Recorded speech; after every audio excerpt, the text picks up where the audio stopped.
Hey guys, tonight we're talking about all the times medieval humanity came this close to deleting itself, not because of meteors or monsters, but because of deeply confident bad decisions. So before you get comfortable, take a moment, like the video and subscribe, but only if you genuinely enjoy what I do here. And let me know in the comments where you're tuning in from and what time it is for you. It's always fascinating to see who's joining us from around the world. Now, dim the lights, maybe turn on a fan for that soft background hum, and let's ease into tonight's journey together. If medieval medicine had a customer satisfaction survey, the results would have been difficult to interpret, mostly because the customers were no longer alive. The core medical philosophy of the Middle Ages was beautifully simple. If something is wrong inside the body, remove fluids until either balance is restored or the patient stops complaining permanently. This approach was called bloodletting, and it was the medieval equivalent of turning off your computer by throwing it out a window, effective in one very specific sense. Doctors believed the human body was ruled by 4 humours, and sickness meant one of them was misbehaving. Which one? That was less important.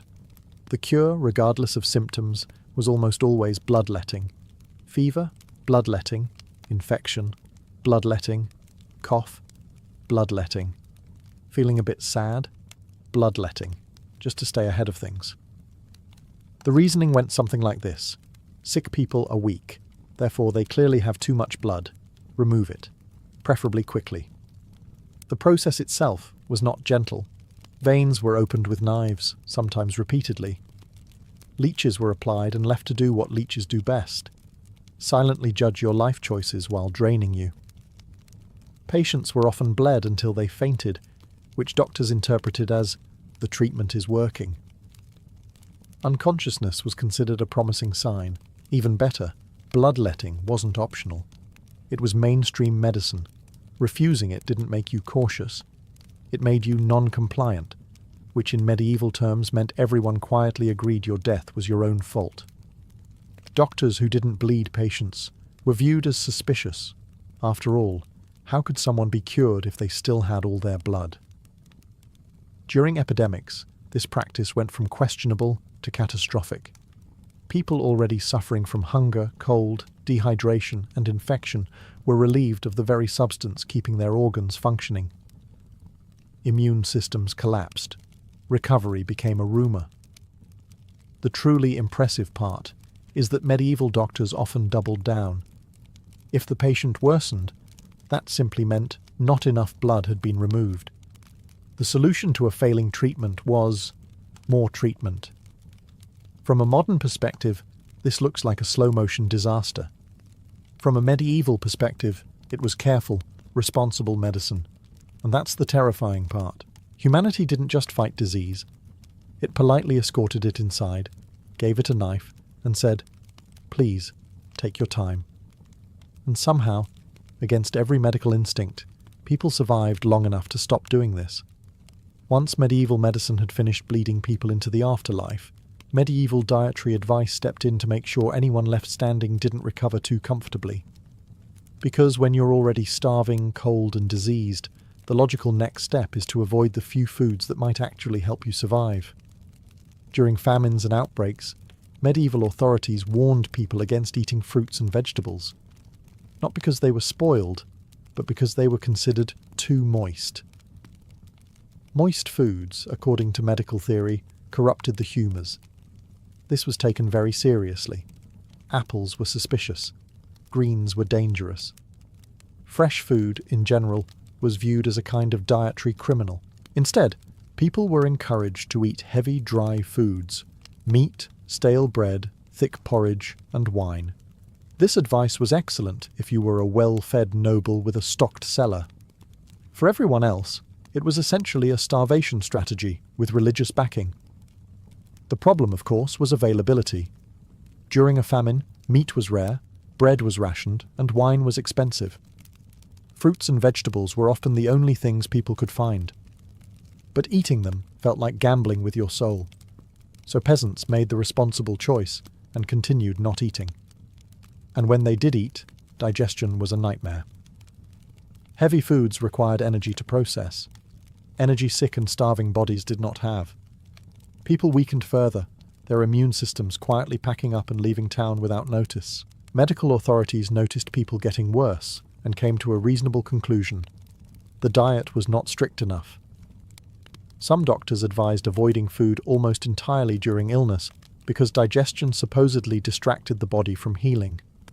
This meant that during disease outbreaks, people responded by eating less. Much less. Sometimes nothing. Children suffered the most. Growing bodies deprived of nutrition stopped growing, then stopped fighting infection, then stopped entirely. Entire generations were thinned not by the famine itself, but by the instructions on how to behave during it. And just to make things worse, hunger was often framed as spiritually beneficial. If you were starving, it meant God was testing you. If you died, it meant the test had concluded. From a modern perspective, this is baffling. From a medieval perspective, it was responsible self-control. Humanity didn't just face food shortages, it added rules, fear, and moral pressure to them, and nearly starved itself out of existence. Politely, obediently, and with remarkable discipline. Medieval people had many impressive skills: farming without machinery, building cathedrals without calculators, surviving winters that wanted them dead. What they did not have was a working concept of water hygiene, and this oversight nearly erased entire cities. In medieval towns, waste management followed a simple, optimistic principle: not our problem once it leaves the house. Human waste, animal waste, food scraps, and anything unpleasant were tossed into the street, dumped into open pits, or politely encouraged toward the nearest river. Rivers, in turn, were assumed to possess magical cleansing powers. If something went into the water upstream, it was clearly gone forever by the time it reached you. Science. Unfortunately, rivers did not share this belief.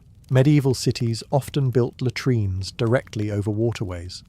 Entire neighborhoods flushed themselves into the same rivers they later used for drinking, washing, and brewing beer.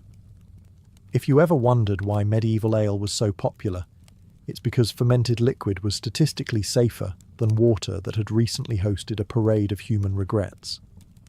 The result was predictable. One sick person upstream meant everyone downstream was participating in a communal biology experiment. Dysentery, cholera, and other waterborne illnesses spread with ease. Cities became self-sustaining disease machines, proudly recycling their own problems. And when outbreaks happened, no one suspected the water. Why would they? Water looked clean. It tasted fine. It wasn't visibly screaming, "I am poison." Instead, blame went elsewhere. Bad air, sinful behavior, foreign influence, or the moon doing something suspicious again. People responded by burning incense, ringing church bells, or fleeing the city, often carrying the disease with them. The water remained untouched, unquestioned, and enthusiastically contaminated. Even attempts at cleanliness made things worse. Washing clothes in rivers added more waste. Slaughterhouses drained directly into streams. Tanners soaked animal hides in water that later flowed into wells. It was an ecosystem of poor decisions working together in perfect harmony. The truly astonishing part is that medieval cities knew something was wrong. People noticed patterns. Sickness followed certain water sources. Entire neighborhoods suffered repeatedly, and yet, without germ theory, the conclusion was never, "stop drinking that water." It was, "something unseen is angry." From a modern perspective, medieval sanitation looks horrifying. From a medieval perspective, it was logical, traditional, and extremely unfortunate. Humanity didn't just poison itself. It did it efficiently, cooperatively, and every single day, one cup at a time. When disease struck medieval Europe, people desperately searched for a cause. Unfortunately, instead of discovering bacteria, they discovered vibes. And the vibes were bad. Very bad. Clearly something was to blame, and medieval society decided that something was cats. Cats, you see, had a public relations problem.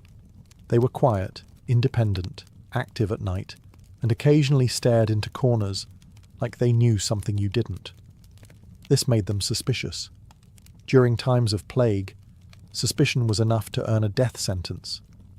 Cats were associated with witches, demons, heresy, and general moral failure, none of which, unfortunately, are known carriers of disease. So medieval communities began killing them, a lot of them. This decision was made with confidence. If cats were evil, and evil caused disease, then fewer cats meant less disease. This is what passed for epidemiology. Unfortunately, cats were also the main predators of rats, and rats, as it turns out, were deeply involved in the entire plague situation. With cats gone, rat populations exploded. Rats moved freely through homes, grain stores, streets, and sleeping areas, like they had just received a written invitation. Fleas followed, fleas thrived, and the plague spread faster than ever. At no point did medieval society pause and say, "Interesting, ever since we removed the animals that kill rats, there seem to be more rats." That would have required observation, humility, and admitting a mistake. 3 things medieval crisis management actively avoided. Instead, the worsening plague was taken as proof that not enough cats had been eliminated, so the solution was escalated. More cats were killed. Sometimes dogs too, just in case. Anything furry and vaguely suspicious became a target. This was not limited to one region. Entire towns participated. Cats were burned, drowned, chased away, or destroyed in public displays meant to cleanse the community spiritually. The rats watched quietly from the shadows, deeply appreciative of the new housing opportunities. The irony is painful. One of humanity's oldest allies, an animal that had lived alongside humans for thousands of years, was removed at the exact moment it was needed most, not because it failed, but because it was misunderstood. From a modern perspective, this looks like tragic comedy. From a medieval perspective, it was righteous action. Humanity didn't just fight disease poorly. It fired the one employee who was actually helping, and promoted the rats instead. When medieval people realized disease wasn't responding to bloodletting, starvation, or cat elimination, they escalated to a bold new strategy: public self-harm combined with long-distance travel. This was known as the flagellant movement, and it may be one of history's most efficient examples of good intentions doing maximum damage. Flagellants believed plague was divine punishment. The solution, therefore, was to impress God with suffering. Groups of men gathered, stripped down to the waist, and marched from town to town, whipping themselves with chains, leather straps, and occasionally enthusiasm. The logic was simple. If God saw enough blood, he would stop the plague. This logic had already failed in hospitals, but hope springs eternal. These processions were not quiet. They were loud, dramatic, and highly contagious, spiritually and biologically. Flagellants sang hymns, drew crowds, and moved directly through densely populated towns. Sick people joined, healthy people joined. Everyone stood close together, breathing deeply, sharing air, sweat, and absolutely everything else. The result was predictable. Wherever the flagellants went, plague followed. Towns that had not yet been affected suddenly found themselves hosting a travelling festival of infection. Instead of isolating disease, medieval society turned it into a touring performance. Authorities occasionally tried to stop them. Some church leaders noticed that whipping yourself while spreading death was not, in fact, working. But by then, the movement had momentum. Flagellants didn't trust doctors, priests, or officials. They trusted pain. Pain felt productive. Pain felt meaningful. Pain looked like action. And so they marched on. The psychological appeal was strong. When everything feels out of control, doing something feels better than doing nothing, even if that something is objectively worse. The flagellants gave people purpose, certainty, and a sense of moral superiority, all while unknowingly accelerating population collapse. From a modern perspective, it's horrifying. From a medieval perspective, it was devotion in motion. Humanity didn't just fail to contain disease. It organized it, scheduled it, and sent it on tour. And somehow, miraculously, people still survived long enough to eventually stop doing this. Medieval cities were marvels of human achievement. Towering walls, bustling markets, narrow streets filled with life, commerce, and, unfortunately, everyone's bodily fluids. If disease were looking for ideal living conditions, medieval urban planning would have won an award. Cities grew fast and vertically, but not intelligently. Houses were packed together so tightly that neighbours could borrow salt through the window. Streets were narrow, dark, and designed more for shadow than sunlight. Fresh air was considered optional. Ventilation was a rumour. People lived on top of each other because land inside city walls was valuable. The solution was simple: stack humans like firewood. Multiple families shared single buildings. Animals lived indoors. Chickens wandered through kitchens. Pigs strolled the streets like they owned the place, which, frankly, they kind of did. Waste management followed the same philosophy as everything else: minimal effort, maximum optimism. Refuse was tossed into the street. Chamber pots were emptied out windows with a polite warning if you were lucky. Rain occasionally washed things away, which was considered a complete sanitation plan. When disease entered this environment, it didn't spread. It exploded. Close living meant constant contact. One cough reached 10 people. One fever meant a household outbreak. One infected rat meant an entire block was negotiating with death by the end of the week. Isolation was nearly impossible. Quarantine meant sleeping 6 inches farther away from the person coughing directly into your face. And yet, medieval cities believed density was safety. Walls kept enemies out. Crowds meant protection. The idea that humans themselves could be the threat was uncomfortable. Much easier to blame air, stars, or moral decay than admit that living inside a human beehive might have consequences. Even worse, cities attracted people during crises.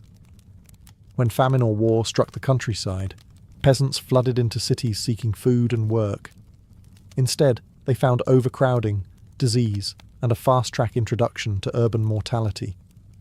From the outside, medieval cities looked impressive. From the inside, they functioned like slow-moving incubators. Humanity didn't just suffer from disease, it lovingly constructed the perfect environment for it. Brick by brick, wall by wall, person by person. And still, cities grew, because despite everything, people preferred dying together inside walls than alone outside them. Once medieval society accepted that disease wasn't politely staying inside city walls, it needed something to blame. Unfortunately, germs were invisible, and medieval people did not trust invisible things unless they were angels, demons, or deeply judgmental saints.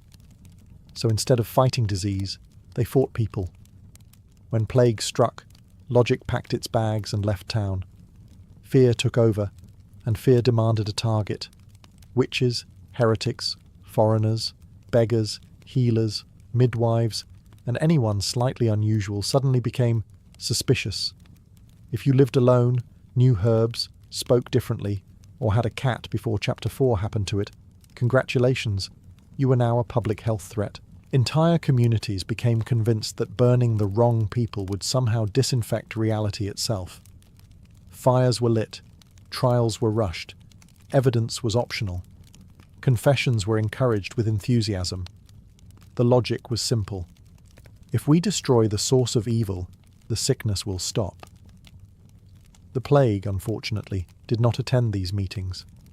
This strategy had several drawbacks. First, it removed people who were often useful. Midwives and healers were targeted precisely because they were present during illness. Killing them reduced care, not disease.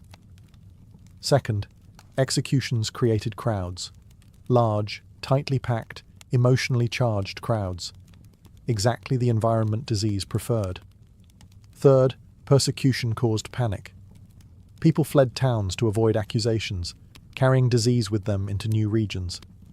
Others hid symptoms, afraid that coughing too loudly might earn them a trial. Silence replaced honesty, and illness spread quietly behind closed doors.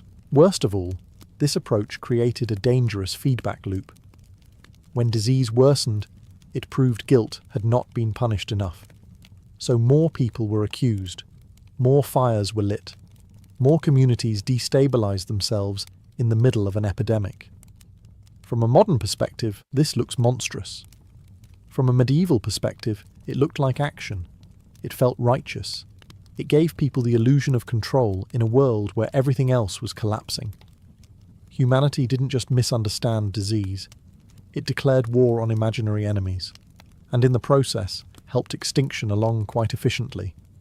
The plague didn't need to fight humans. Humans did most of the work themselves. When medieval medicine wasn't busy removing blood or banning vegetables, it turned to its next great idea: poison. Not accidental poison, intentional, measured, doctor-approved poison. Because if disease was strong, the cure clearly needed to be stronger, ideally lethal, but in a controlled way. Medieval pharmacies were less healing centres and more experimental hazards. Remedies included mercury, arsenic, lead, sulphur, and various mysterious powders scraped from rocks that had never helped anyone, ever. These substances were believed to purge illness from the body by forcing it out violently. Vomiting, sweating, diarrhea, all excellent signs. If you felt worse, the medicine was working. Mercury was especially popular. It was shiny, mysterious, and deeply toxic. 3 qualities medieval people found very convincing.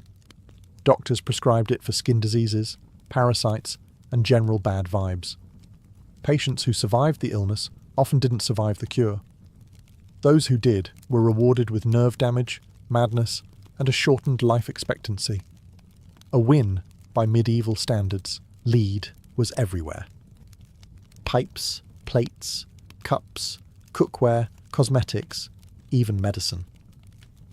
Wine was sometimes sweetened with lead compounds, which gave it a pleasant taste and slowly poisoned anyone who enjoyed it regularly. Entire communities suffered chronic lead poisoning without realizing it, mistaking the symptoms for divine punishment or melancholy. Arsenic had a dual career as both medicine and murder weapon. In tiny doses, it was believed to restore balance. In slightly larger doses, it restored silence. Unfortunately, medieval measurement tools were not precise, and the difference between healing and fatal was often a strong guess and a prayer. What made this especially dangerous was trust.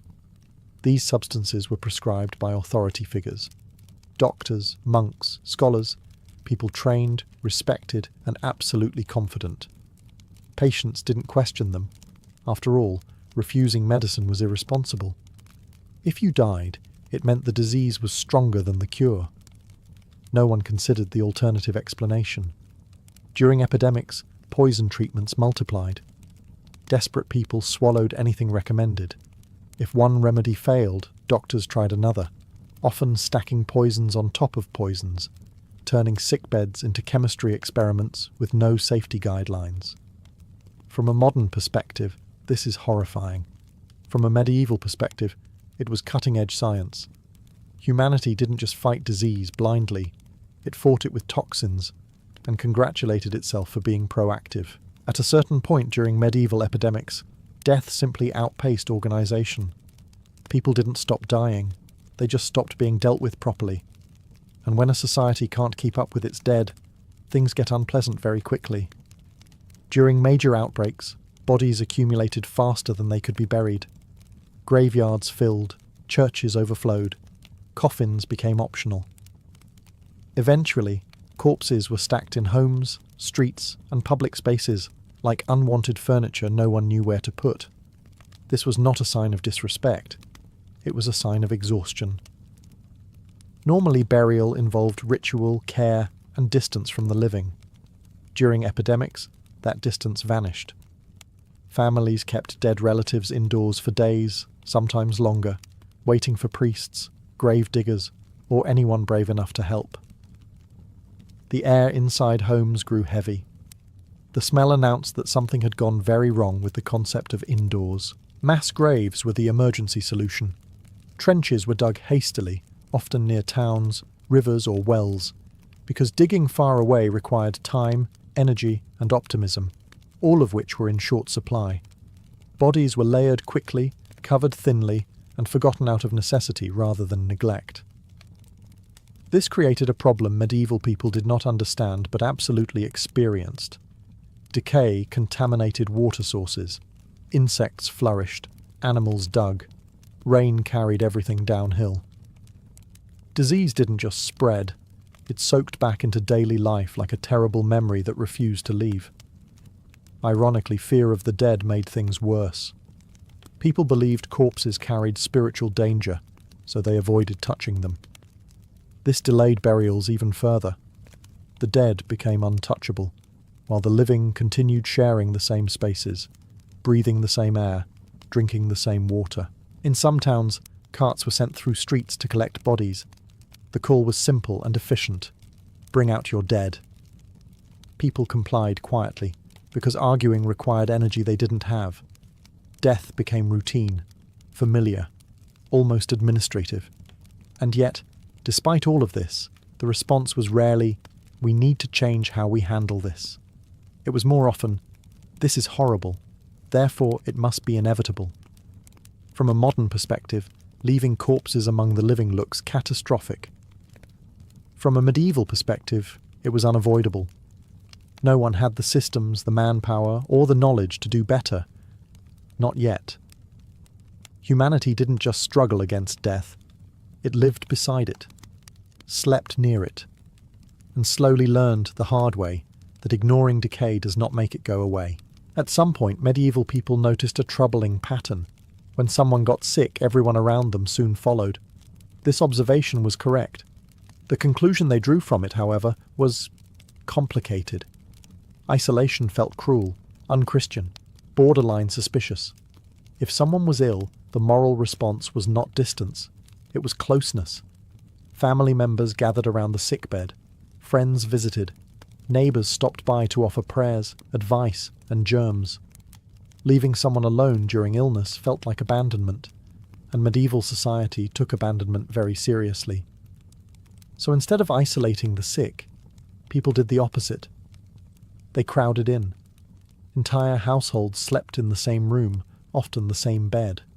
Sick children were held constantly. Dying parents were surrounded by relatives. This wasn't negligence, it was love. Unfortunately, disease does not respect love. Disease sees love and thinks, excellent, more hosts. Medical advice didn't help. Doctors rarely recommended separation. In fact, some believed fresh company lifted the spirits and therefore improved recovery, which may be emotionally true, but biologically disastrous. A single infected person could quietly pass illness to an entire household within days.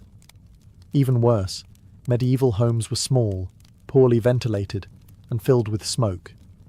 Windows were tiny or non-existent. Fires burned constantly.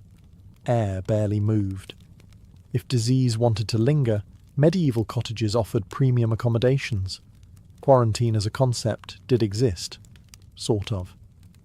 Some cities experimented with isolating ships or travellers, but these measures were inconsistent and often ignored. Merchants argued, clergy protested, people snuck in and out. Rules collapsed the moment they became inconvenient. And then there was fear. People worried that isolating the sick might anger God, who had clearly sent illness for a reason. If disease was punishment, separating from it might look like avoidance, and avoidance might invite worse punishment later. Better to endure together than offend divine authority. From a modern perspective, this is painful to watch. From a medieval perspective, it was compassionate behaviour. Society chose emotional unity over biological survival, without realising it was making the worst possible trade. Humanity didn't just fail to contain illness, it embraced it, held its hand, and whispered, "We'll get through this together." Which they did, just not all of them. Even when medieval people weren't actively starving themselves on medical advice, they were still quietly losing the long game against nutrition. For most of the population, hunger wasn't a crisis, it was a background feature, a constant hum of not quite enough, day after day, year after year, generation after generation. The average medieval diet was repetitive, seasonal, and aggressively beige. Bread formed the foundation of life. If you were lucky, it was fresh. If you were not, it was hard enough to qualify as a building material. Vegetables came and went with the seasons. Meat was rare, saved for special occasions, holidays, or moments when an animal died inconveniently and had to be eaten quickly. This meant that most people lived in a permanent state of nutritional deficiency. They were not starving dramatically. They were starving slowly, quietly, politely. The kind of hunger that doesn't kill you outright.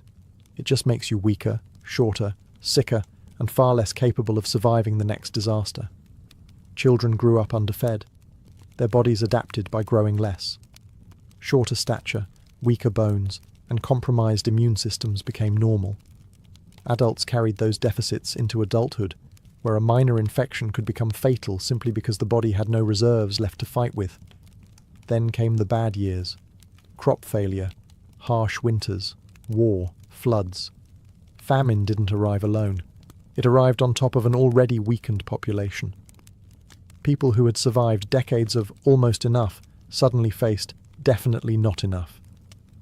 And bodies that had been running on empty had nothing left to give. Ironically, the social response often made things worse. During shortages, people hoarded, markets collapsed, prices spiked. The poor were priced out of survival while watching food exist just out of reach. Malnutrition turned into mass death, not because food didn't exist, but because access did not. And through it all, hunger was normalized. People didn't complain much. Complaining implied expectation, and expectation implied entitlement. Hunger was framed as moral discipline, spiritual testing, or simply the natural order of things. From a modern perspective, this looks like systemic failure. From a medieval perspective, it was life as designed. Humanity didn't just face famine. It lived perpetually one bad harvest away from collapse, and somehow survived, thin, tired, and astonishingly resilient. If disease and hunger didn't finish the job, medieval warfare was always waiting patiently in the background, sharpening a sword and burning a village just to stay busy. War in the Middle Ages was not a brief interruption of peace. It was a lifestyle, a recurring subscription humanity never managed to cancel. Medieval wars rarely ended cleanly. Armies didn't fight one decisive battle and politely go home. They marched back and forth across the same countryside for years, sometimes decades, destroying the exact resources civilians needed to survive. Crops were trampled or burned, wells were poisoned, livestock was stolen or slaughtered. The goal wasn't just to defeat the enemy, it was to make the land itself unlivable. For peasants, this meant famine on demand. You could survive disease one year, hunger the next, and then wake up to find soldiers politely turning your entire livelihood into ashes because your village happened to exist between two arguing nobles. Armies were also excellent disease delivery systems. Soldiers lived in close quarters, travelled constantly, and brought sickness wherever they went. When they passed through towns, they didn't just take food and shelter. They left behind infections. War didn't pause plagues. It distributed them. Civilians fled violence into forests or cities, creating overcrowding wherever they went. Refugees packed into already struggling towns, pushing sanitation and food systems past collapse. Cities became pressure cookers of hunger, fear, and disease, while the countryside lay ruined. And when wars finally paused, the damage didn't magically disappear. Fields took years to recover. Seed grain had been eaten. Tools were gone. Skilled labourers were dead. Even peace was exhausting. What made this especially dangerous was frequency. Medieval people didn't experience one war per generation. They experienced several. Border conflicts, succession wars, feuds, crusades. Conflict was constant enough that recovery often never fully happened before the next disaster arrived. From a modern perspective, this looks like systemic madness. From a medieval perspective, it was normal politics. Humanity didn't just suffer war, it normalized it, built systems around it, and then wondered why populations kept collapsing. That medieval people survived it all is less a testament to strategy, and more a testament to sheer stubborn refusal to disappear. Medieval homes were warm, smoky, and deeply committed to damaging your lungs. Fire was essential for survival, but medieval architecture treated smoke like a mild suggestion rather than a lethal problem. Chimneys were optional, ventilation was theoretical, and fresh air was something you experienced briefly while going outside to fetch water and question your life choices. Most peasant homes had an open hearth in the centre of the room. The smoke from this fire did not exit efficiently. Instead, it lingered. It curled around rafters, sank back down, and filled living spaces with a thick haze that made your eyes water and your throat feel like it had personally offended the fire. This was not considered dangerous. This was considered cozy. People lived, slept, cooked, and worked in this environment every day. Children grew up breathing smoke the way modern people breathe city air. Coughing was normal. Burning eyes were normal. Headaches were normal. If you couldn't see clearly across the room, that just meant the fire was doing its job. Over time, this constant exposure took a toll. Chronic respiratory problems were widespread. Lungs weakened. Immune systems suffered. When epidemics arrived, these damaged lungs became perfect entry points for illness. What might have been survivable in a healthier body became fatal in one already struggling to breathe. Ironically, smoke was also believed to be protective. Some people thought it purified the air or drove away evil influences. So when disease appeared, the solution was sometimes more smoke, extra fires, more incense, less oxygen. If the plague didn't get you, the atmosphere might. And remember, homes were small. Entire families slept in the same room, sometimes the same bed, wrapped in blankets saturated with smoke. Night after night, lungs absorbed particles that modern doctors would describe with words like extremely concerning. From a modern perspective, medieval indoor living looks like a public health disaster. From a medieval perspective, it was survival. Cold killed faster than smoke, at least in the short term. The long-term consequences were someone else's problem, usually future you. Humanity didn't just warm itself, it slowly smoked itself, and then wondered why breathing felt optional during epidemics. The miracle isn't that medieval people suffered from respiratory illness. The miracle is that they survived long enough to eventually invent chimneys that actually worked. One of the most dangerous things medieval people ever did wasn't burning cats, drinking sewage, or bleeding patients until they fainted. It was something far quieter and far more persistent. They trusted tradition more than evidence. And tradition, unfortunately, had a very impressive body count. In medieval society, knowledge wasn't something you tested, it was something you inherited. If an idea was old, it was correct. If it came from an authority figure, it was unquestionable. And if it had killed people before, that was clearly unrelated and probably God's fault. Medical texts were copied word for centuries, even when their advice consistently failed. Bloodletting worked because Galen said it worked. Dietary restrictions mattered because Aristotle had opinions. Questioning these figures wasn't curiosity, it was arrogance. And arrogance, everyone knew, was much more dangerous than dying of preventable illness. Observation did happen. People noticed patterns all the time. They saw that certain treatments made patients worse. They noticed that some towns got sick more often than others. They realized that certain water sources caused problems. But observation without permission meant nothing. If what you saw contradicted tradition, tradition won. And tradition always won. A healer who suggested something new risked ridicule, punishment, or accusations of heresy. A doctor who ignored accepted methods could lose status or livelihood. Even being right didn't protect you. In fact, being right too early was suspicious. Why were you questioning wisdom passed down for generations? What were you hiding? This created a world where deadly ideas survived longer than people. Practices that harmed patients continued simply because they had always been done. Progress moved at the speed of copying manuscripts by candlelight, and only if the copyist approved of the idea. The truly dangerous part was confidence. Medieval society wasn't uncertain. It was deeply sure of itself. It believed it understood the world, illness, and God's intentions. and that certainty delayed improvement far longer than ignorance ever could have. From a modern perspective, this looks like stubbornness. From a medieval perspective, it was respect. Respect for elders, for tradition, for authority, even when that authority was quietly leading everyone toward extinction. Humanity didn't just struggle against nature. It handcuffed itself to old ideas and refused to let go, even as the cost became painfully obvious. By the end of it all, the most astonishing thing about medieval humanity is not how close it came to extinction, it's that it didn't actually manage to pull it off. Given the bloodletting, starvation, poisoned medicine, sewage drinking, cat extermination, plague parades, crowded cities, endless wars, smoky lungs, and unwavering loyalty to terrible ideas, survival should not have been on the table. And yet, here we are. Medieval people didn't survive because their systems worked.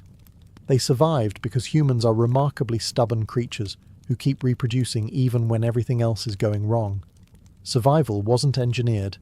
It wasn't planned.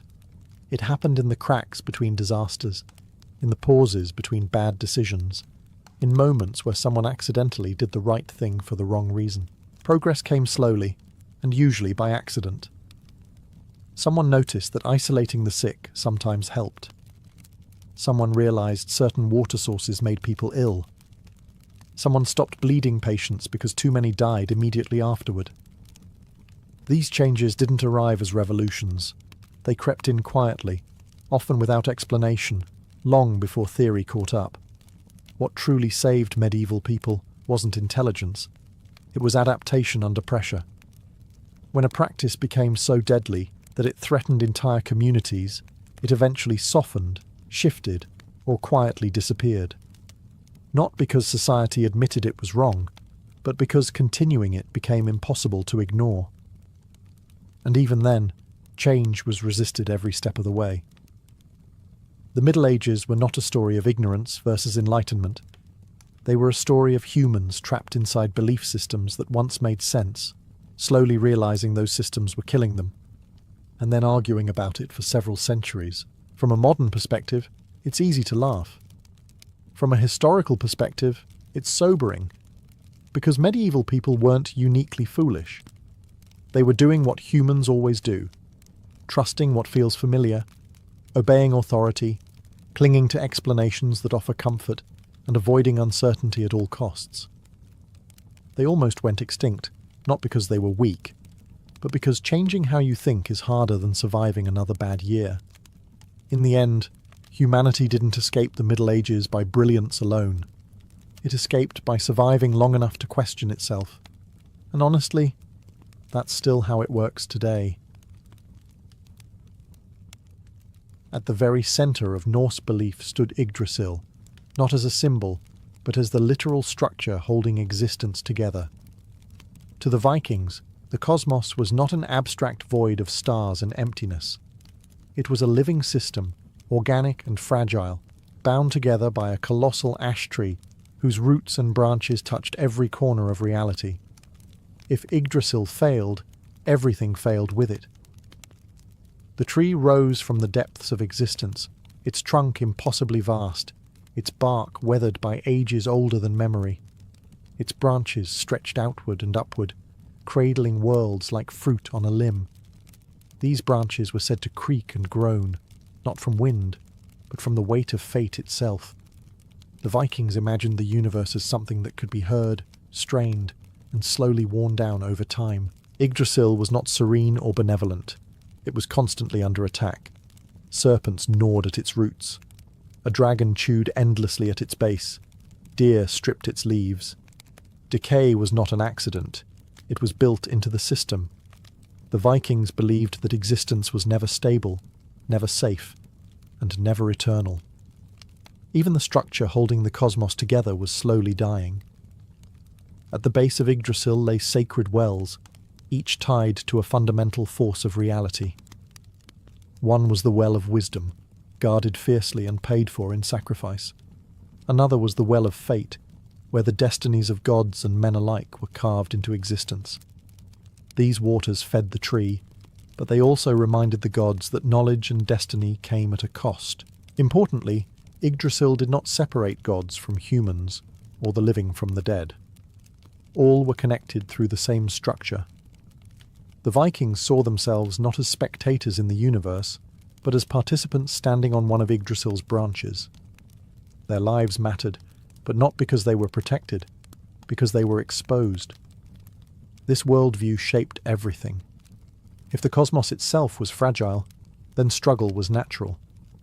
If even the gods could not stop decay, then courage mattered more than survival. Yggdrasil taught the Vikings that existence was temporary, interconnected, and constantly threatened, and that meaning came not from permanence, but from how one endured while the tree still stood. From the branches and roots of Yggdrasil emerged the 9 worlds, each one a complete reality of its own, yet never fully separate from the others.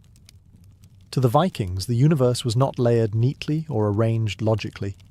It was tangled, overlapping, and sometimes leaking into itself, much like the tree that held it all together. Closest to the gods was Asgard, a fortified world of halls, feasts, and endless preparation for war. This was not a paradise of peace, but a stronghold. Even the gods lived behind walls, knowing that enemies would one day come for them.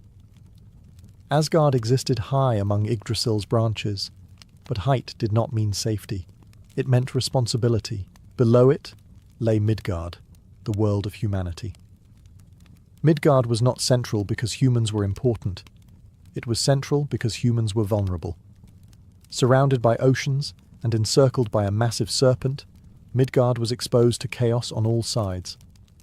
The Vikings believed their world was constantly under threat, balanced between order and destruction, never fully secure.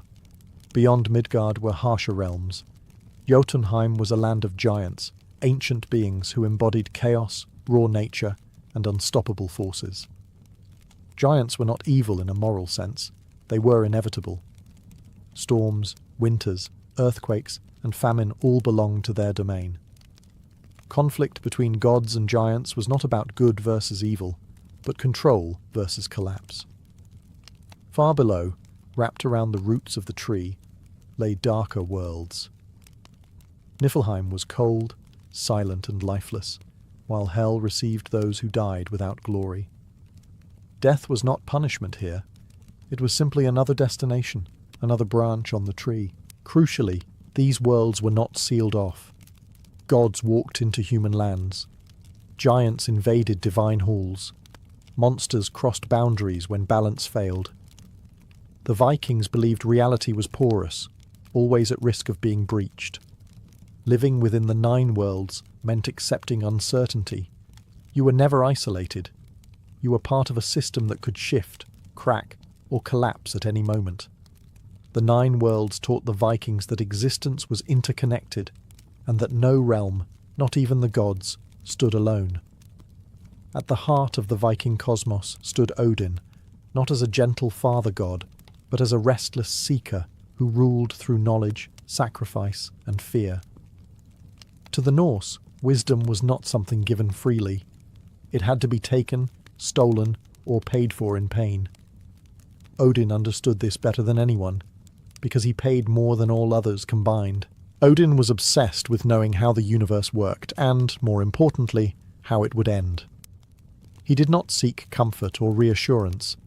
He sought truth, even when that truth promised destruction. This obsession drove him to acts no other god would dare. He gave up one of his eyes at the Well of Wisdom, sacrificing part of his sight in exchange for deeper understanding. From that moment on, Odin saw less of the world, but understood far more of it. Yet even that was not enough. Odin went further, hanging himself from Yggdrasil itself, pierced by his own spear, denying himself food and water. For 9 days and 9 nights, he suffered between life and death, not as a martyr, but as a hunter, trapping knowledge. From this ordeal, he gained the runes, symbols of power, fate, and magic that governed reality. The message was clear. Wisdom is born from suffering, not comfort. Odin's rule reflected this philosophy. He did not promise safety to gods or humans. He promised preparation. He sent his ravens across the worlds to gather information. He filled Valhalla not with the innocent, but with the violent and the brave, warriors who could fight when the end came. Even death, under Odin's watch, became a recruitment tool. Importantly, Odin was not all-knowing. He knew Ragnarok would come, but not how to stop it. His wisdom revealed limits, not solutions. This made him deeply tragic. The most knowledgeable being in the cosmos was also the one most aware of inevitable failure. To the Vikings, Odin embodied a harsh truth about existence. Understanding does not save you. It only prepares you. The universe was not built to reward goodness or punish evil. It rewarded awareness, courage, and endurance. By worshipping Odin, the Vikings accepted a worldview where pain had purpose, sacrifice had meaning, and ignorance was the greatest weakness. Odin did not offer peace. He offered clarity, and in a universe balanced on the edge of destruction, clarity was the most valuable thing of all. In Norse mythology, the cosmos was not held together by harmony, but by tension. The gods themselves existed in a permanent state of conflict, especially with the giants, ancient beings who represented chaos, wilderness, and forces beyond control. This struggle was not a moral battle between good and evil. It was a structural necessity. Without conflict, the universe would collapse. The gods of Asgard were not immortal, perfect beings. They aged, they feared death, and they relied on constant effort to maintain order. Among them stood Thor, the blunt force of the cosmos. Where Odin sought knowledge, Thor delivered violence. His hammer was not a symbol of justice, but of containment. Each time he crushed a giant, he was not winning a war. He was delaying disaster. Thunder, storms, and earthquakes were seen as echoes of this endless struggle spilling into the human world. Opposite the gods stood the giants, beings older than Asgard itself. They were not villains plotting domination. They were nature unbound. Cold winters, raging seas, wild forests, and hunger all belonged to them. The giants existed to push against order, to test it, weaken it, and eventually break it. The Vikings understood that chaos could not be destroyed, only resisted. Between these forces moved Loki, a figure who embodied instability itself. Loki was not loyal nor purely hostile. He was contradiction. Sometimes he saved the gods, other times he doomed them. His cleverness created solutions, but his arrogance planted the seeds of catastrophe. To the Vikings, Loki represented the danger of intelligence without restraint, the kind of cleverness that solves one problem while creating 10 more. This constant friction shaped the universe. Peace was temporary. Victories were brief. Every feast in Asgard existed because another battle was coming. The gods knew this. That is why they never sought to eliminate their enemies entirely. Total victory would mean stagnation, and stagnation meant decay. For the Vikings, this cosmic conflict mirrored real life. Storms ruined crops. Winters killed livestock. War was inevitable. Survival depended on strength, adaptability, and readiness, not hope for lasting peace. The universe, as they believed it, was a battlefield in slow motion. Order and chaos pushed against each other endlessly, and existence survived only in the narrow space between them. Above gods, giants, and humans alike ruled a force even the strongest could not challenge: fate. The Vikings believed that everything, every birth, battle, and death, was already woven into existence. This power was embodied by the Norns, 3 ancient beings who lived at the roots of Yggdrasil, quietly shaping reality itself. The Norns were not gods, and they were not evil. They simply were. One shaped what had already happened, another shaped what was unfolding, and the third shaped what was yet to come. Together, they carved destinies not only for humans, but for the gods themselves. Even Odin, with all his sacrifice and knowledge, could not rewrite what the Norns had decided. He could see fate approaching, but he could never stop it. This belief made Norse mythology brutally honest. There was no illusion of escape. Death was not a punishment for failure, nor was survival a reward for virtue. You lived exactly as long as you were meant to live. What mattered was not how long your thread lasted, but how tightly it was woven. This is why courage mattered so deeply to the Vikings. If the ending was fixed, then fear was pointless. Running from fate did nothing but waste the time you were given. Facing it directly, weapon in hand, gave meaning to existence. A warrior who died screaming was pitied. A warrior who died standing was remembered. Nowhere was this clearer than in the Viking view of death itself. Those who fell bravely in battle were carried to Valhalla, not to rest, but to prepare. Every day they fought, bled, and died again, only to feast and rise once more. Valhalla was not paradise.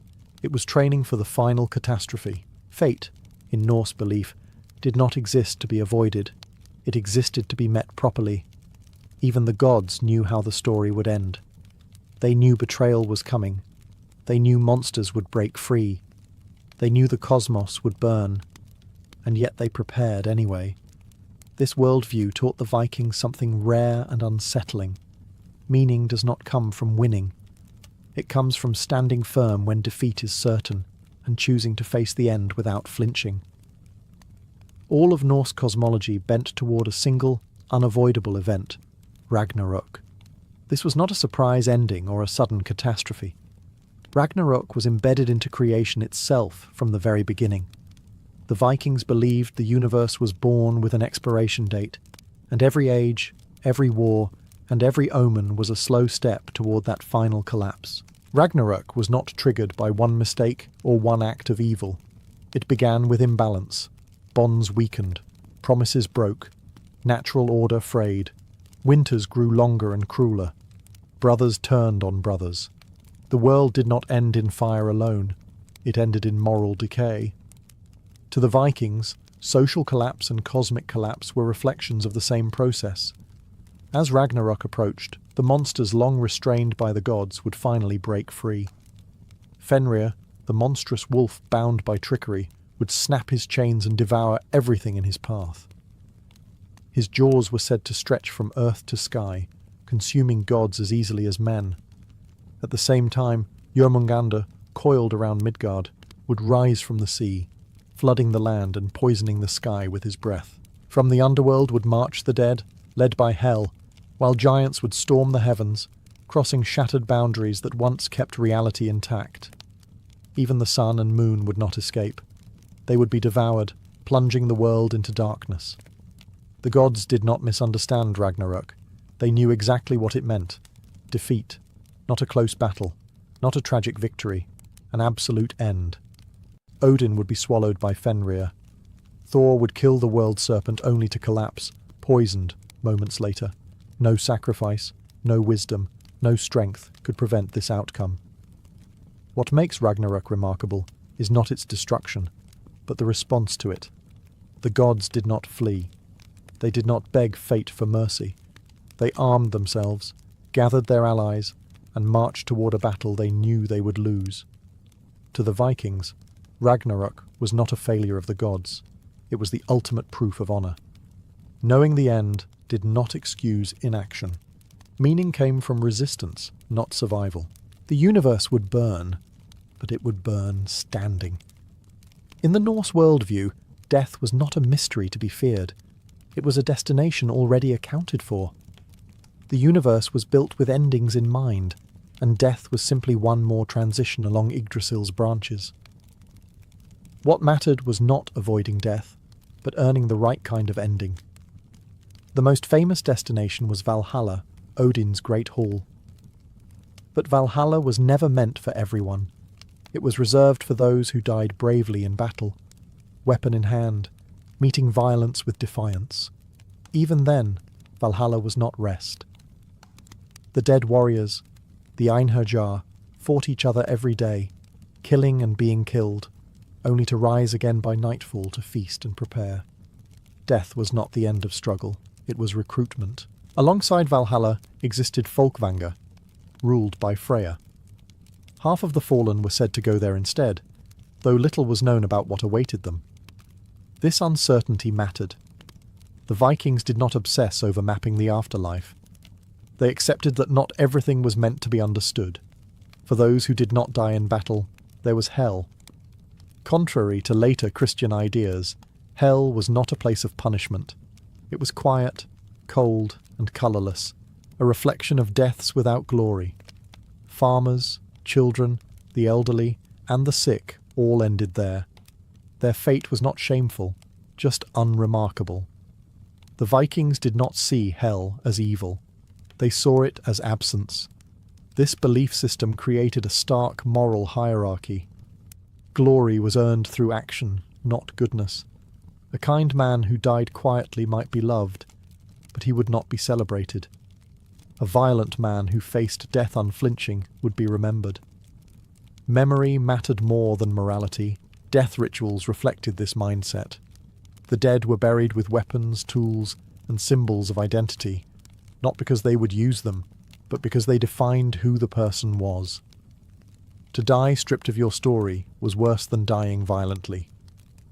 In the end, Norse belief did not promise justice after death. It promised recognition. You would not be judged, you would be remembered or forgotten. To the Vikings, dying well meant meeting the inevitable with dignity. The universe would end. Life would end. But how you faced that ending would echo longer than your breath ever could. Even after the destruction of Ragnarok, Norse mythology did not end in silence. When the flames died down and the seas withdrew, the universe was not erased, it was transformed. This final belief reveals something crucial about how the Vikings understood existence. Destruction was never absolute. It was a passage, not a conclusion. After Ragnarok, the world was said to rise again from the waters, cleansed but scarred. The earth would become green once more. Crops would grow without being sown. The sky would clear. This was not a return to innocence. It was survival after catastrophe. The new world carried memory, not forgetfulness. Some gods would endure. Balder, whose unjust death helped trigger the end, would return from the underworld, symbolizing renewal and restored balance. His presence did not undo the past, but it softened it. Light returned not because darkness was defeated, but because it had already done its worst. A new generation of gods would walk the renewed world, inheriting ruins instead of palaces. They would remember the mistakes of their predecessors. Wisdom would come not from prophecy, but from experience. The universe would continue, but it would continue humbler. Humanity would survive as well. Two figures, Leif and Lifthrasir, would hide during Ragnarok and emerge afterward to repopulate the world. Their survival was not heroic or glorious. It was quiet. This mattered.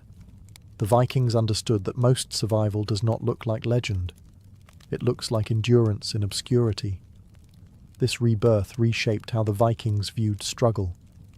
Ragnarok was not a warning to behave better. It was proof that collapse was natural. Civilizations fall. Gods die. Worlds burn. And yet, life returns. Importantly, the reborn world was not guaranteed to be better. It was simply another chance. Norse mythology did not promise perfection after destruction, only continuation.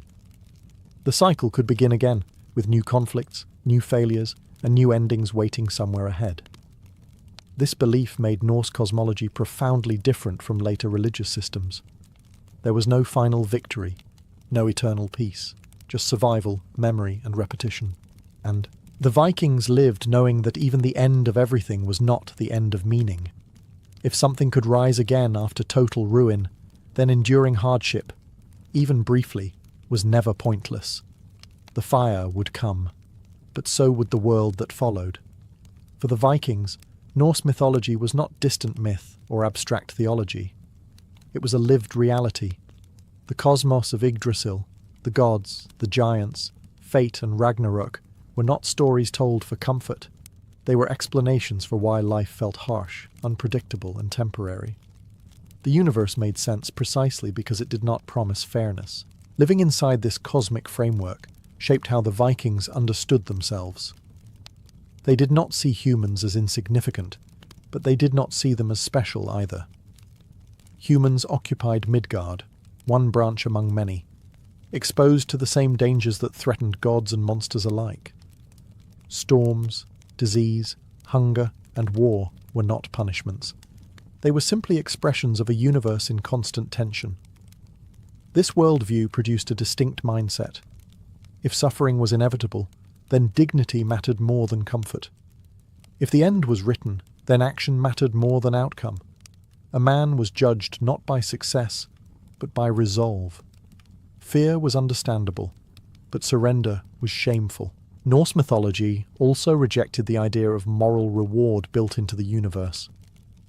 There was no guarantee that good people would thrive or evil people would fall.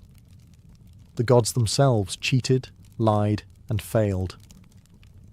What separated heroes from cowards was not virtue, but response. How you met hardship defined you more than the hardship itself. Even daily life reflected this cosmic logic. Feasting mattered because famine was always close. Loyalty mattered because betrayal was always possible. Reputation mattered because memory was the closest thing to immortality. To be remembered was to resist oblivion, even briefly. Importantly, this belief system did not produce despair. It produced resilience. Knowing that even the gods would die did not weaken faith. It strengthened resolve. If Odin himself could not escape fate, then humans had no reason to feel humiliated by loss. Struggle became a shared condition across all levels of existence. Norse mythology offered no escape from reality, but it offered alignment with it. The universe was brutal, so humans were expected to be brave. The future was uncertain, so preparation mattered.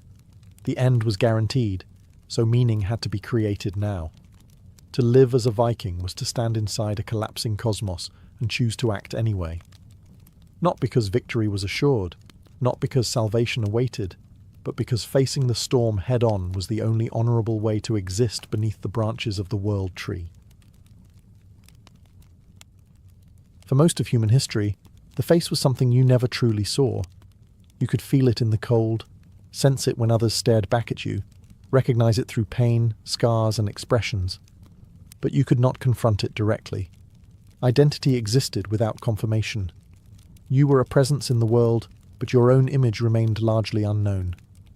The earliest encounters with the self came by accident. A still pond at dawn, a dark pool after rain, a calm river that briefly stopped moving. For a moment, a face appeared, ghost-like, distorted, trembling with every breath of wind. Then it vanished. The image was never stable, never obedient. Water refused to hold the self in place. To early humans, this made reflection feel uncanny, almost supernatural. Seeing yourself was not a tool. It was an event. This absence mattered deeply.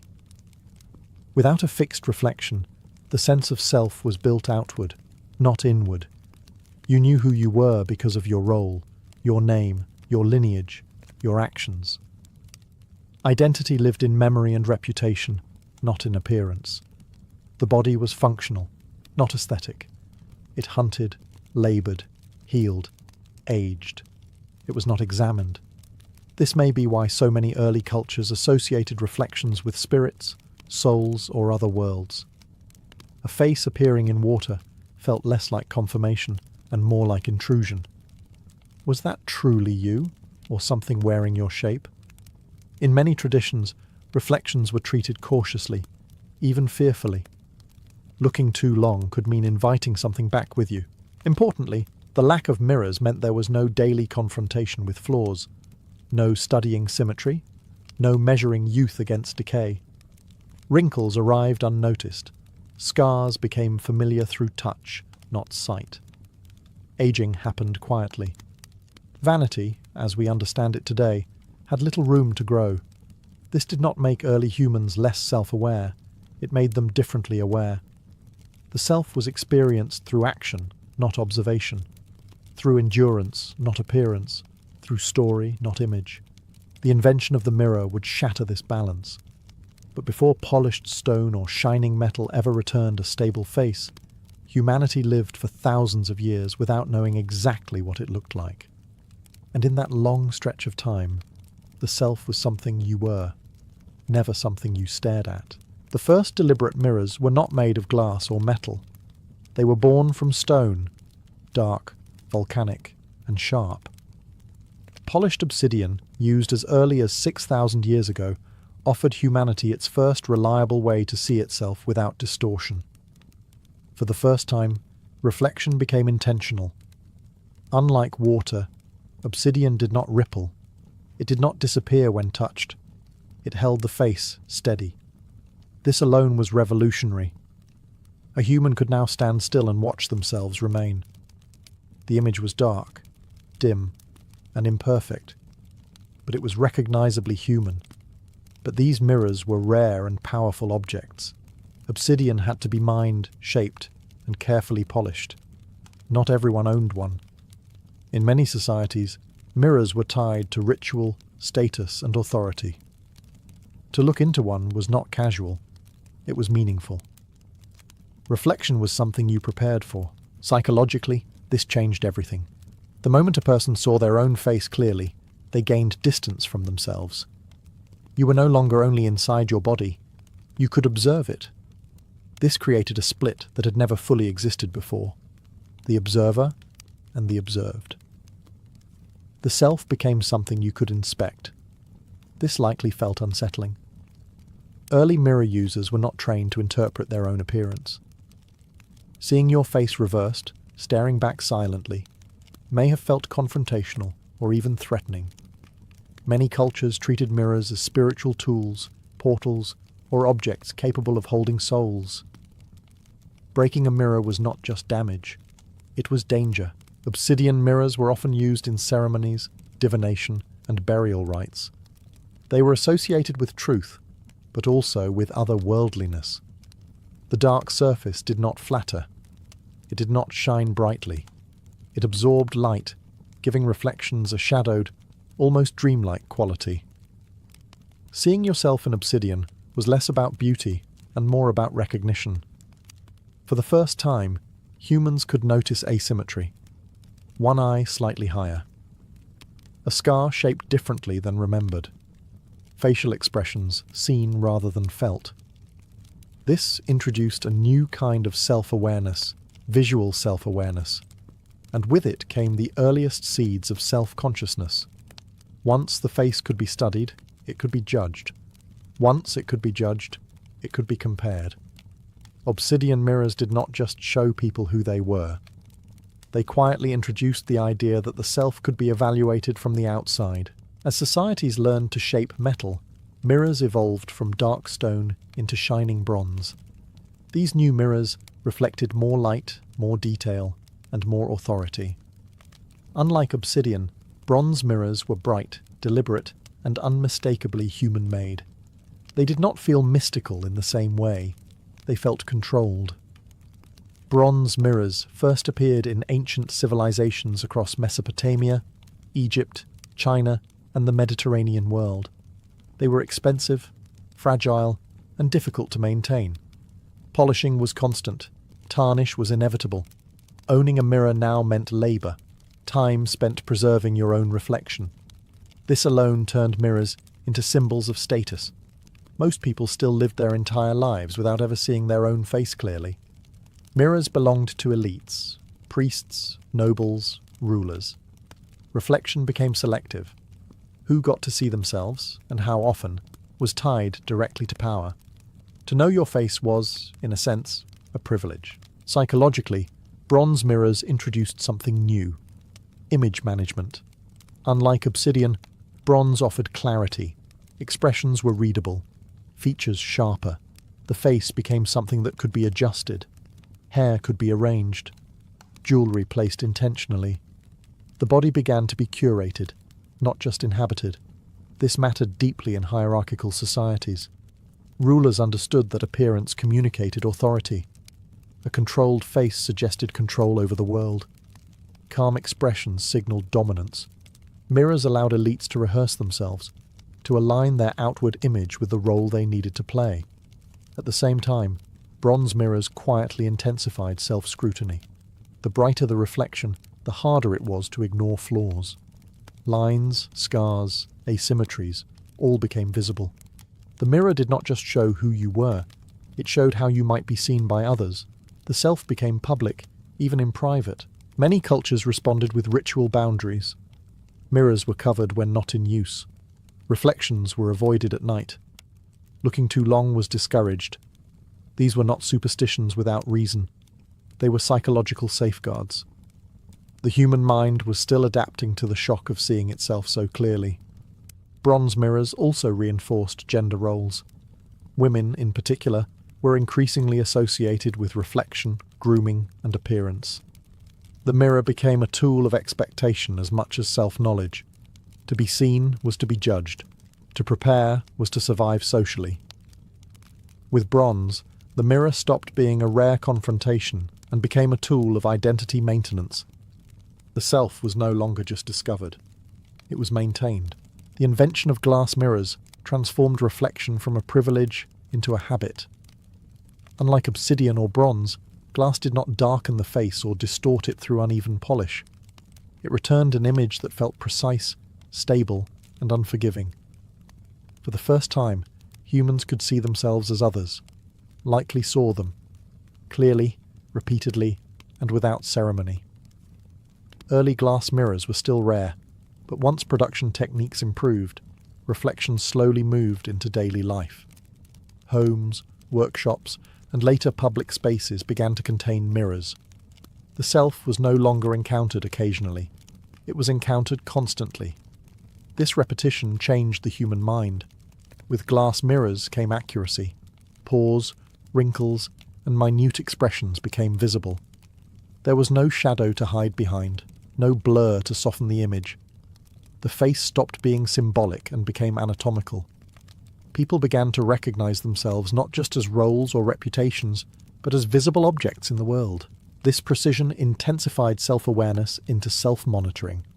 You could now check your appearance at will, adjust posture, practice expressions, smile until it looked convincing, frown to see how it landed. The mirror became a rehearsal space for social interaction. Identity became something you could practice before presenting it. Psychologically, this marked a major shift. The self was no longer something that emerged through experience alone. It was something managed through observation. The internal sense of who you were began to compete with the external image staring back at you. For some, this created control. For others, anxiety. Glass mirrors also changed how time was experienced. Aging, once gradual and easy to ignore, became visible day by day. A new line here, a sag there. The mirror introduced comparison, not only with others, but with your past self. Memory gained a visual rival. Importantly, mirrors did not simply reveal reality, they standardized it. A normal face began to exist. Symmetry became desirable. Deviations became noticeable. Beauty standards, once fluid and cultural, started to harden around what the mirror consistently showed. The mirror was no longer neutral. It became an authority. This did not happen because glass mirrors were cruel, but because they were consistent. They showed the same face every day, whether you felt strong or weak, confident or afraid. They offered no emotional filter. With glass, humanity crossed a threshold. The self became something that could be observed, corrected, compared, and perfected. And once reflection became precise, it became impossible to unsee. Once mirrors became common, something subtle but profound happened inside the human mind. People began to live with a constant double, the self that acted and the self that watched. This division did not require philosophy or education. It emerged naturally the moment reflection became routine. Before mirrors, self-awareness was mostly internal. You felt embarrassment, pride, confidence, or shame without seeing yourself express it. With mirrors, emotion gained a visual component. You could now watch yourself being afraid. Watch yourself smile. Watch yourself age. The mind learned to step outside the body and look back in. This created a new psychological tension. The The person you felt yourself to be did not always match the person you saw. Someone might feel strong, but look tired, feel confident but see hesitation in their eyes. The mirror exposed discrepancies between inner identity and outer appearance, forcing the brain to reconcile the two. Over time, this trained people to anticipate how they appeared, even when no mirror was present.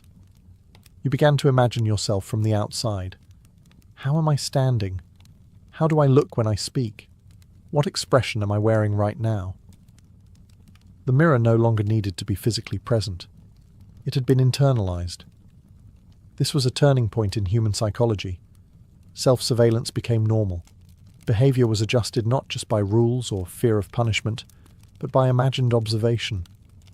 The mirror taught people to see themselves as objects in a social space.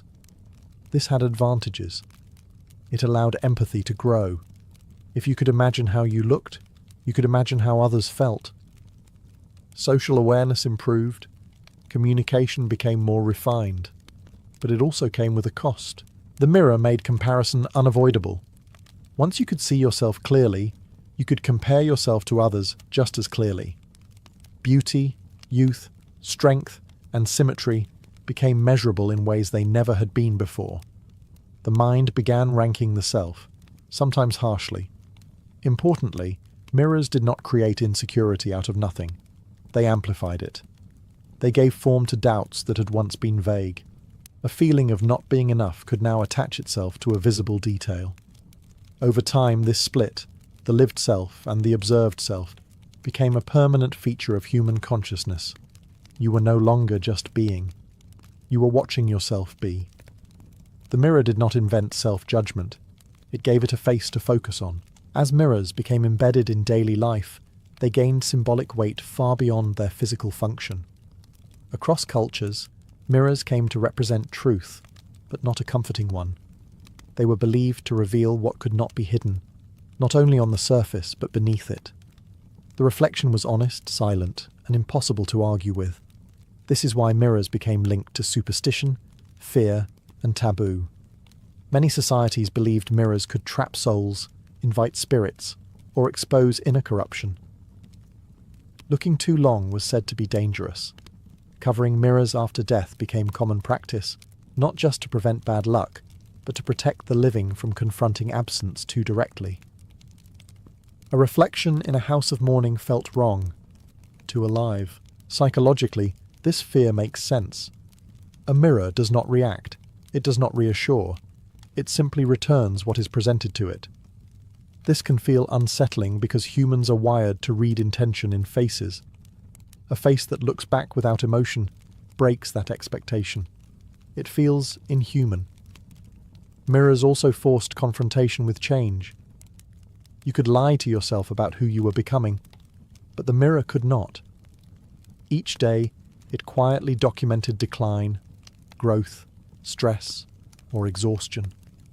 This gave mirrors a reputation for cruelty, even though they were doing nothing more than recording time. In religious and philosophical traditions, mirrors became tools for self-examination. To look at yourself was to face truth stripped of narrative. No story, no excuse, just presence. Some embraced this, others avoided it. The mirror became a test. Interestingly, mirrors were rarely treated as neutral objects. They were decorated, framed, ritualized, or hidden. Humans tried to soften the psychological impact by controlling the context in which reflection occurred. Even today, lighting and angles matter.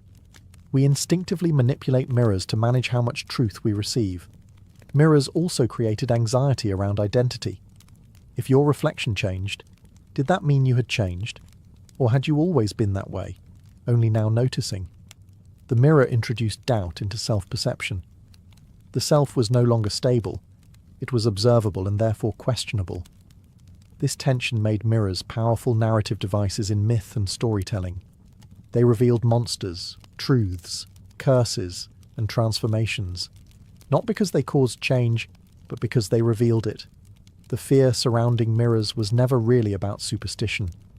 It was about being seen by something that could not be persuaded, negotiated with, or fooled. As mirrors became more widespread, They quietly shifted from tools of awareness into tools of discipline. Reflection stopped being something you encountered occasionally and became something built into daily routines. You did not just see yourself, you checked yourself. This is where the mirror began to shape behavior before it happened. You adjusted posture preemptively. You softened expressions. You corrected habits not because someone else was watching, but because you imagined how you would look if they were. The mirror trained anticipation. Over time, this created a powerful feedback loop.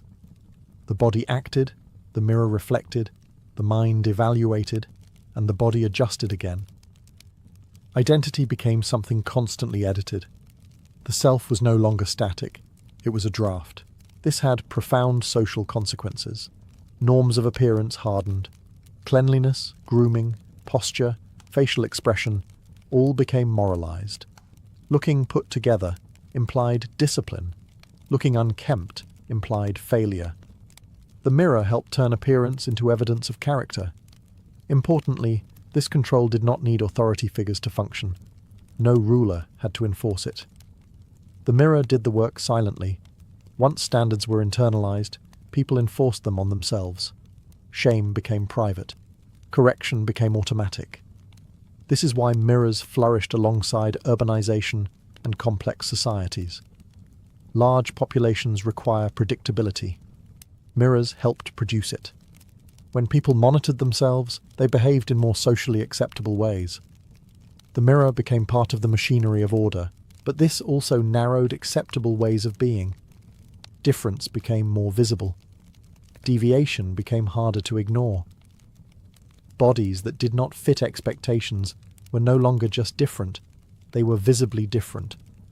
The mirror did not create exclusion, but it made exclusion measurable. Psychologically, this intensified self-criticism. The mind learned to scan for flaws the way a guard scans for threats. Even in moments of rest, the internal mirror stayed active. You were never fully off stage.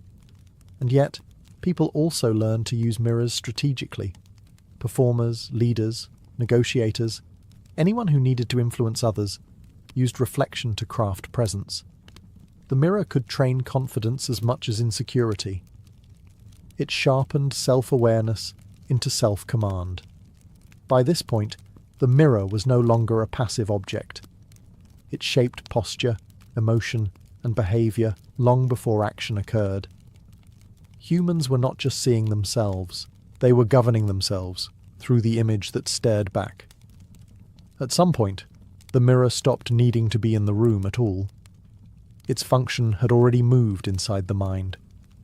People learned to picture themselves constantly, from angles they could never physically see. This was the final transformation of reflection. The mirror became internal. You began to imagine how you looked while speaking, walking, laughing, even while alone. The self was now accompanied by an invisible observer, always present, always evaluating. This was no longer about appearance alone. It extended to behavior, emotion, and thought. Am I acting correctly? Am I reacting the right way? Do I look like the person I believe myself to be? This internal mirror reshaped identity at its deepest level. Personality became performative, even in private. You did not just feel anger, you watched yourself feel it. You did not just experience joy, you assessed how it looked. Emotional life gained a second layer: observation. This brought clarity for some. Self-reflection allowed growth, restraint, and intentional change. You could notice harmful patterns and correct them. You could rehearse courage. You could become more than impulse. But it also carried a cost. When the observer never turns off, rest becomes difficult. Silence becomes crowded. Even solitude feels public. The mind loses its ability to simply be, without commentary. This is where the mirror's psychological power becomes most intense. The self splits again, not between body and image, but between experience and judgment. You are no longer just living moments. You are evaluating them in real time. Modern anxiety thrives here.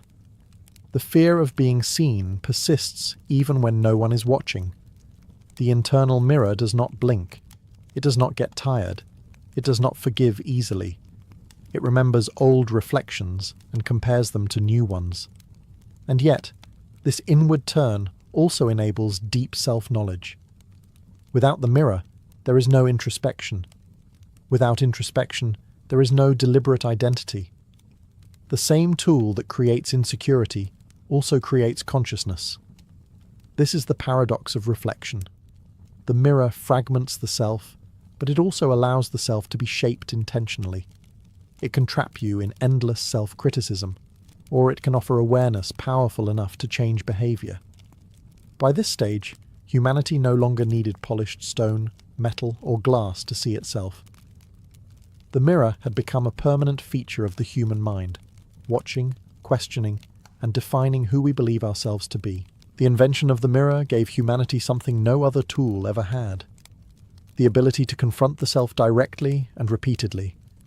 It did not add strength, speed, or survival skills.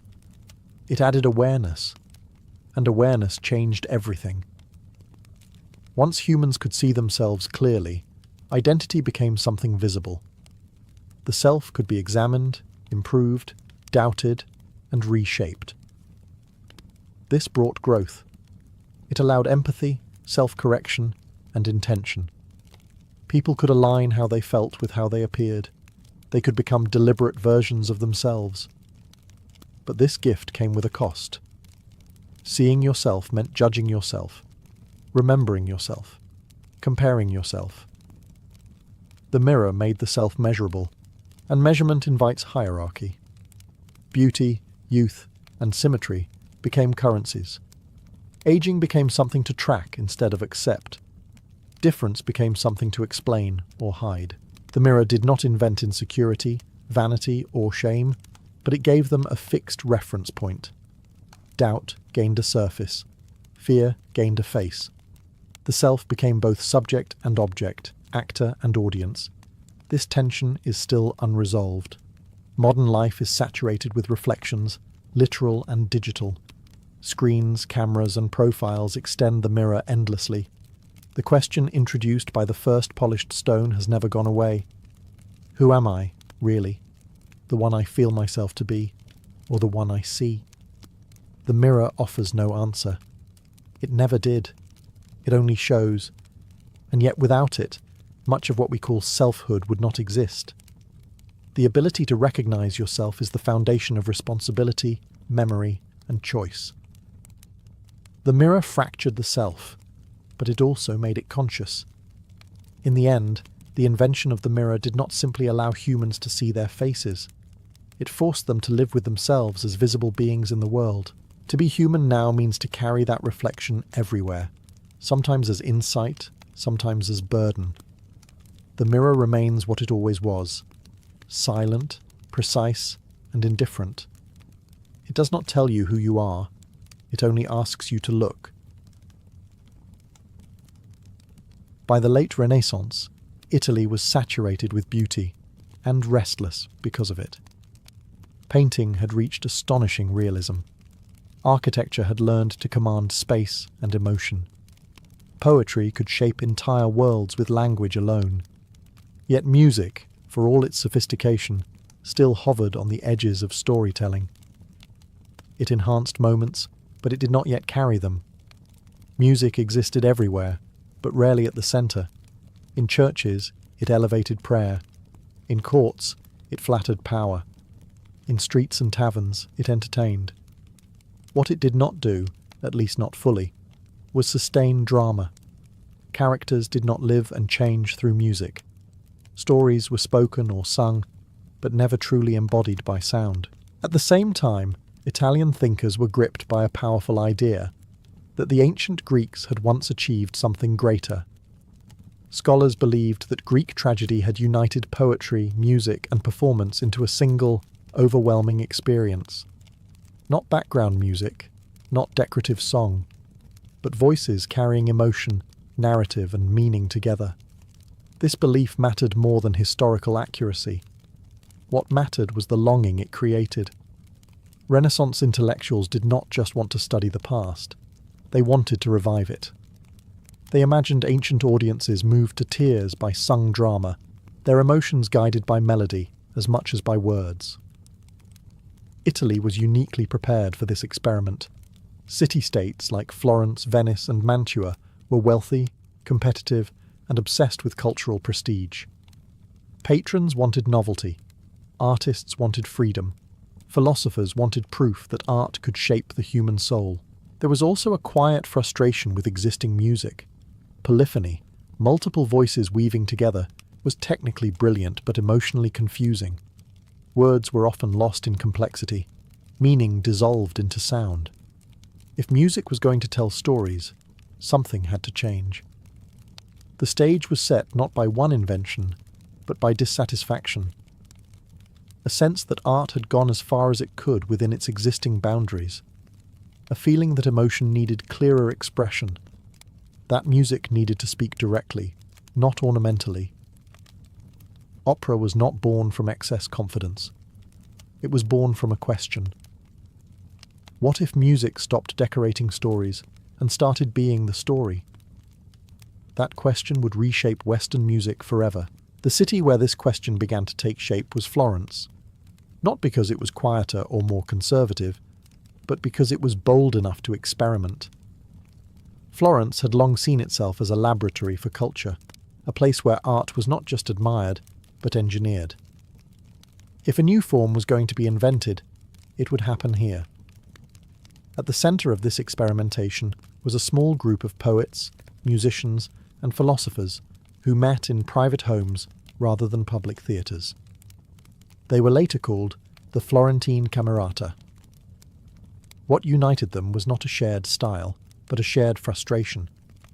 They believed contemporary music had become too complex, too tangled in technical display to express genuine human emotion. Their core idea was radical for its time. Music should serve the words, not overpower them. They argued that ancient Greek drama had been sung in a simple speech-like style, where melody followed natural language. Whether this was historically true mattered less than the conviction behind it. They wanted music that spoke. This was dangerous territory. Renaissance music prized polyphony, the interweaving of multiple independent vocal lines. It was mathematically elegant, intellectually impressive, and deeply respected. To suggest abandoning it was to challenge centuries of tradition. Yet the Camerata pushed forward anyway. They imagined a new vocal style where a single voice carried the text clearly, supported by minimal harmony. This approach would allow listeners to understand every word, every emotional shift. Music would no longer blur meaning, it would sharpen it. What they were proposing was not just a technical change, it was a philosophical one. They believed emotion was central to art, and that art's purpose was to move the listener's inner state. If music failed to do that, no amount of complexity could redeem it. This idea reframed the role of the performer. Singers were no longer just voices within a texture. They became characters, individuals, bearers of narrative weight. The audience, in turn, was invited to listen differently, not for cleverness, but for feeling. Florence provided the perfect environment for such a risky experiment. Wealthy patrons funded trials. Small audiences tolerated failure. Artists were encouraged to test ideas rather than repeat formulas. The Florentine Camerata did not set out to invent opera as a genre. They set out to solve a problem, and in doing so, they opened a door that could never be closed again. Ideas alone were not enough. If music was truly going to become drama, someone had to risk putting theory on a stage. That step was taken at the very end of the 16th century, when composers began creating works that sat uneasily between music, speech, and theatre, things that did not yet have a name. One of the first to attempt this was Jacopo Peri, a musician working in Florence under noble patronage. Peri was not trying to invent a spectacle. He was trying to test an idea. Could a single voice, shaped like heightened speech, carry an entire story? The result was something new and strange. Instead of multiple voices intertwining, one character sang at a time. The melody followed the natural rise and fall of spoken Italian, stretching certain syllables, tightening others. This style came to be known as recitative, not fully song, not fully speech, but something suspended between the two. Early audiences did not hear these works as polished masterpieces.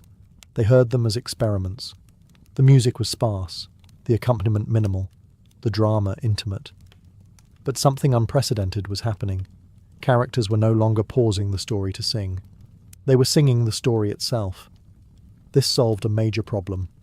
Words could finally be understood. Emotion could unfold in real time.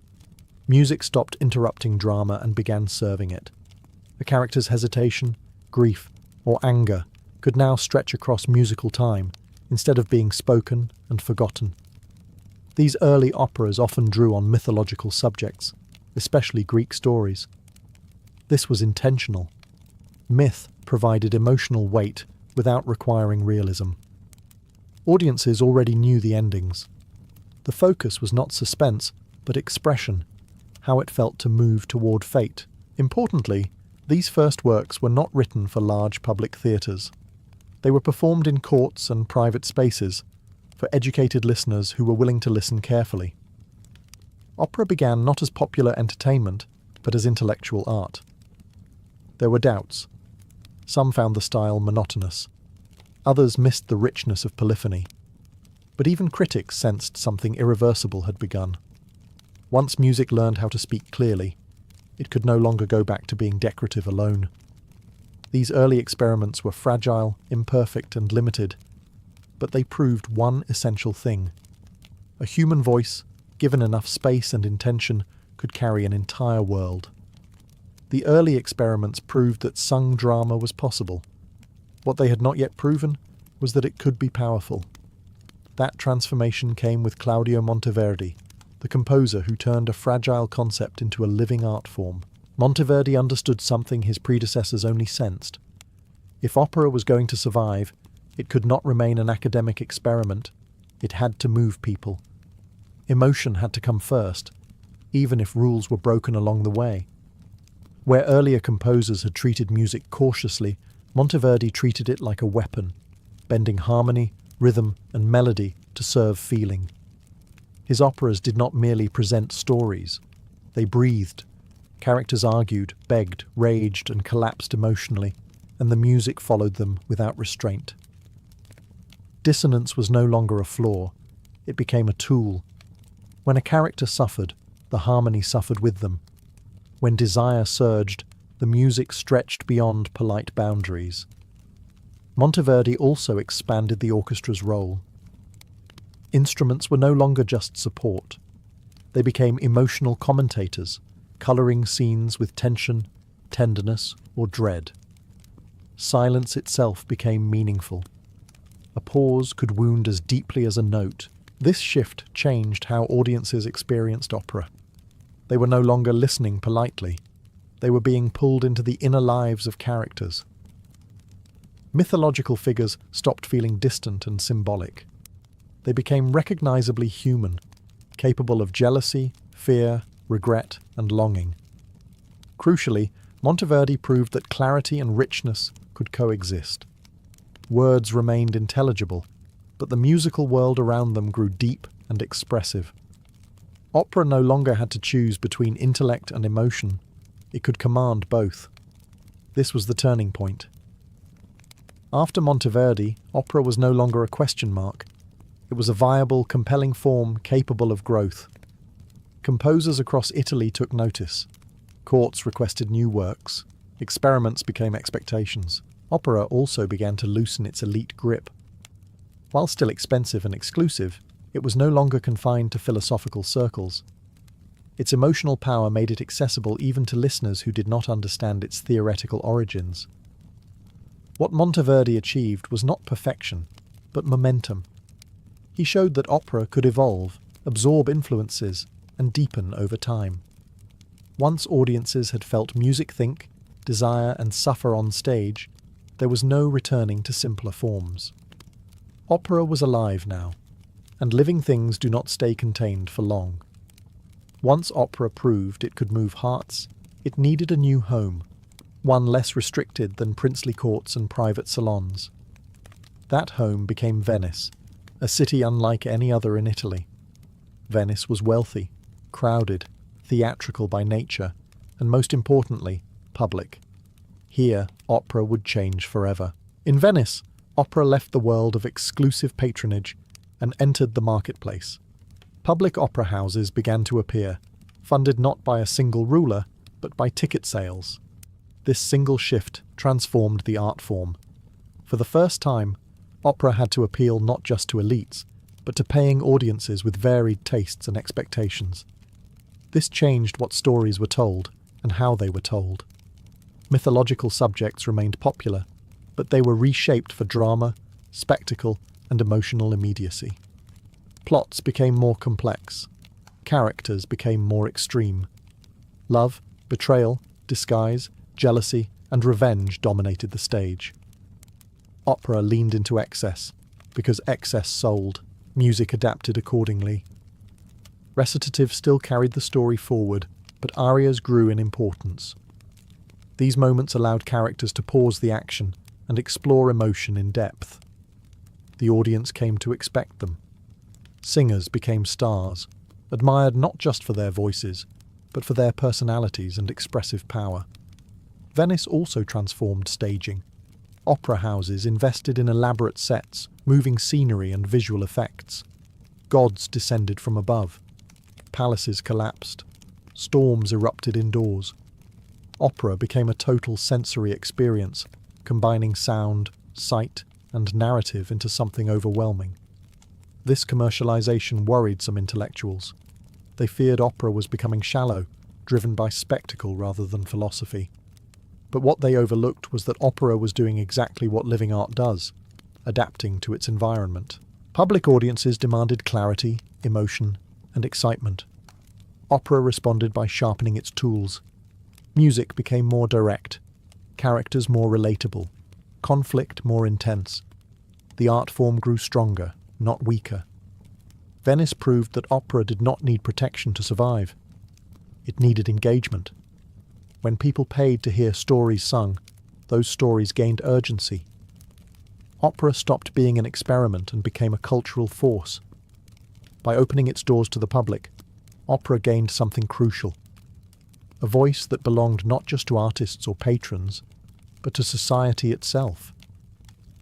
As opera spread across Italy, the human voice itself became the central battlefield. Composers were no longer satisfied with simply telling stories through music. They wanted voices that could astonish, overwhelm, and suspend time. This hunger for intensity pushed singing into unfamiliar territory. Opera demanded extremes, long phrases without breath, sudden leaps across wide ranges, sustained notes that seemed to defy the limits of the body. The voice was treated not just as a natural instrument, but as something to be trained, stretched, and disciplined into submission. This gave rise to a new kind of performer, the virtuoso singer. Technique became spectacle. Audiences came not only for stories, but to witness vocal feats that bordered on the impossible. A single aria could stop the drama entirely, holding listeners in place through sheer sonic force. Nowhere was this more evident than in the rise of the castrati. Male singers altered before puberty to preserve high voices with adult lung power. Their voices were unlike anything else, powerful, flexible, and eerily pure. To modern ears, the practice feels brutal. To 17th century audiences, it felt miraculous. Castrati became stars. They commanded enormous fees, inspired devotion, and shaped how composers wrote music. Roles were designed around their abilities. Emotional expression became inseparable from vocal display. Grief, love, rage, and triumph were all measured through sound pushed to its limits. This focus on vocal power changed opera's emotional language. Feelings were no longer just expressed, they were prolonged, magnified, and explored in detail. An aria could stretch a single emotion across minutes, forcing the audience to sit inside it. Opera taught listeners how to endure feeling, not just recognize it. At the same time, this emphasis created tension. Critics worried that spectacle was overtaking story, that singers were becoming more important than characters. That technique threatened to overshadow meaning. These debates would never fully disappear, but they were signs of growth, not decay. Opera had discovered something fundamental.